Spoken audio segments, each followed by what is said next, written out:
Tutu spoke truth to power. He was not afraid, whether he was speaking about the Israeli regime or whether he was speaking to Mandela, who was our president, or whether he was speaking to George Bush at that time. He was not afraid whom he was speaking to, as long as he was honest to the voice of the voiceless.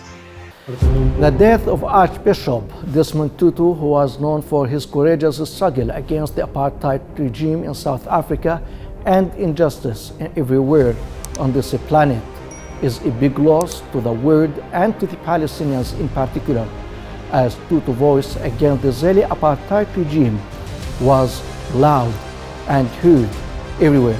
To talk about the legacy of Archbishop Tutu, I have with me the program advisor of Afro-Arch South Africa, Mr. Hassan Lagot. Welcome to the program, Mr. Hassan. Please, thank you to have me. My name is Hassan Lorgat from South Africa. You're most welcome.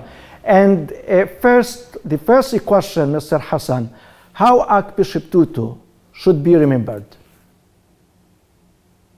It's a tragic loss, as you say, to South Africans, but Archbishop Tutu, who is called lovingly the Arch, was an internationalist, and he will be sadly missed by all of us because he was the conscience not just of South Africans, but of poor people, the oppressed all over the world, including this country. Yes. So he'll be sadly missed. And Palestine Festival South Africa organized a tribute event to Tutu, and you participated in that event. How symbolic it is and how important it is to connect Palestine with South Africa in such context when we commemorate the anniversary of the death of such towering figure like Tutu. Well, this is a civil society tribute, and the two organizing groups are Shamsan and Afro-Arts South Africa. And basically why these groups come together is that for them, for us together, Tutu spoke truth to power. He was not afraid, whether he was speaking about the Israeli regime or whether he was speaking to Mandela, who was our president, or whether he was speaking to George Bush at that time. He was not afraid whom he was speaking to, as long as he was honest to the voice of the voiceless. He spoke up in favor of Palestinians, and he said in an interview that many people did not want him to speak about Palestine. They want him to speak about everything else, the oppression of the environment that have been repressed in many countries. They want him to speak about everything. But he went to a no-go area, which is about Palestine.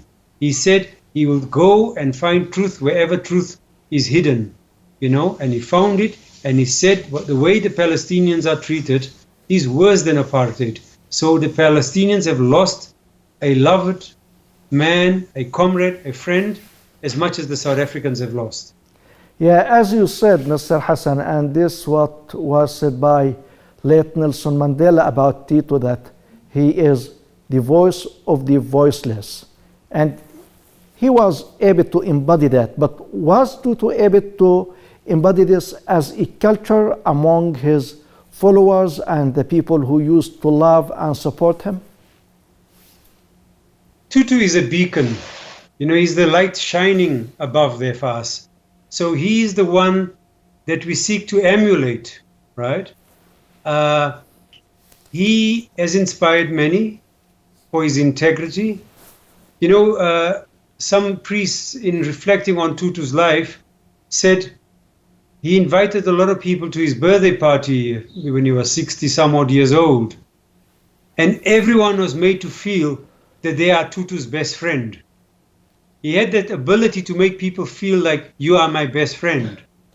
And as a result, this concert that we will be hosting online this Sunday, the 30th of January, at 7 o'clock Central African time, will bring together artists, creative people, in all genres of life, all genres of the arts, musicians, those who sing, dance, poets, those who do caricature, photographers, videographers, cartoonists, all of them will come together, and they all know that Tutu loved them as much as they loved him. So you have, for example, Palestinian cartoonists who's in Brazil, living in Brazil, Carlos Latouf, Palestinian Mahmoud Sabana, and joining the South African Jewish progressive cartoonist Zapiro.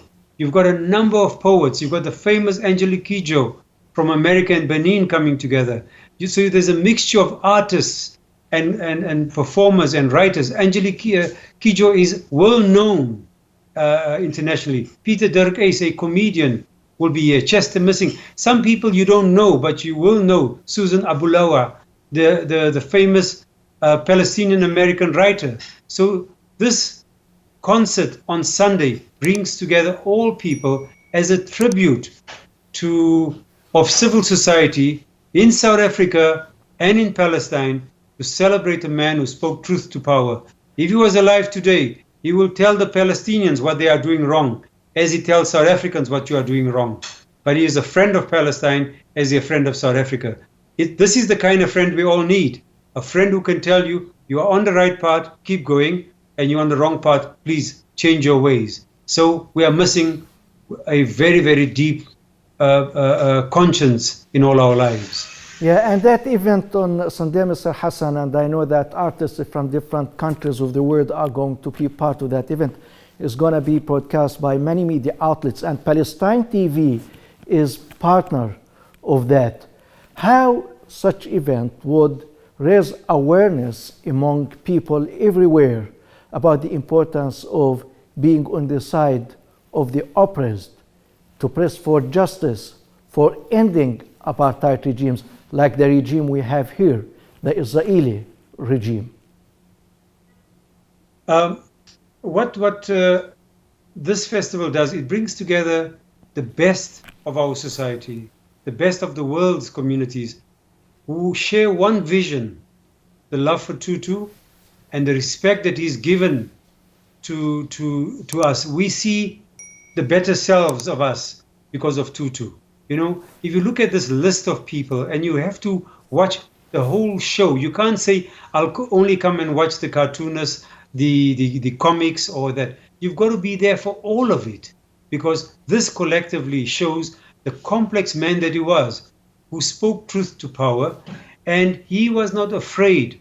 Who was on the side of the Israeli regime that were killing and maiming Palestinians? You know, he knew, and he could tell America, you were wrong. What you're doing in Iraq, you are wrong. What you're doing in Palestine. He could tell the South Africans, you are wrong. He told our president, Thabo Mbeki, about HIV/AIDS. So this is the friend we need and the friend we are missing. And we have to celebrate him. And we ask all of you to join with us to see the best of Palestinian culture as in the diaspora, as much as we find progressive artists all over the world, from America, Benin, everywhere else, coming to join with us.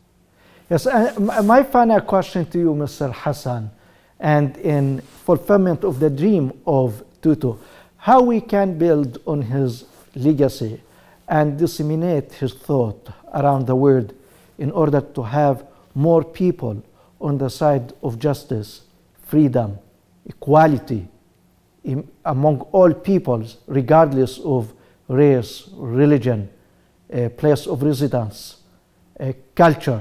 How can we build on that legacy? All of us have within us a capacity to do good, and we are. By virtue of this work that you do, you're trying to disseminate a message to the world about a man that we respect, and he had his flaws, of course. He had his flaws like any of us, but he showed us one particular lesson. People must come together irrespective of the race, religion, or culture, but they are united around the search for justice and the indivisibility of human rights. You can't say to people, it is wrong what is happening in one country, but when it comes to Palestine, you want to turn a blind eye. He went as far as to say that what's happening to the Palestinians was worse than what happened to us under apartheid. And Tutu put his body on the line when he was at a funeral of a comrade during the 80s. And the people wanted to burn someone in a horrendous death. Tutu jumped and stopped that gruesome potential murder because he put his body on the line for the truth and justice. We can aim for that. All the holy books, the Quran, the Bible, the Torah, all speak about justice. And all we need to do when good people go is to recalibrate, to refresh and see how we can do better. It's all within us. We are doing it. And Tutu is a reminder that we can be our better selves. Yes, a program advisor of Afro-Art South Africa. Thank you very much, and it has been a great pleasure having you on our show. Thank you. Assalamu alaikum. And ladies and gentlemen, thank you very much for watching. And from you, Usama Nazal, have a nice time.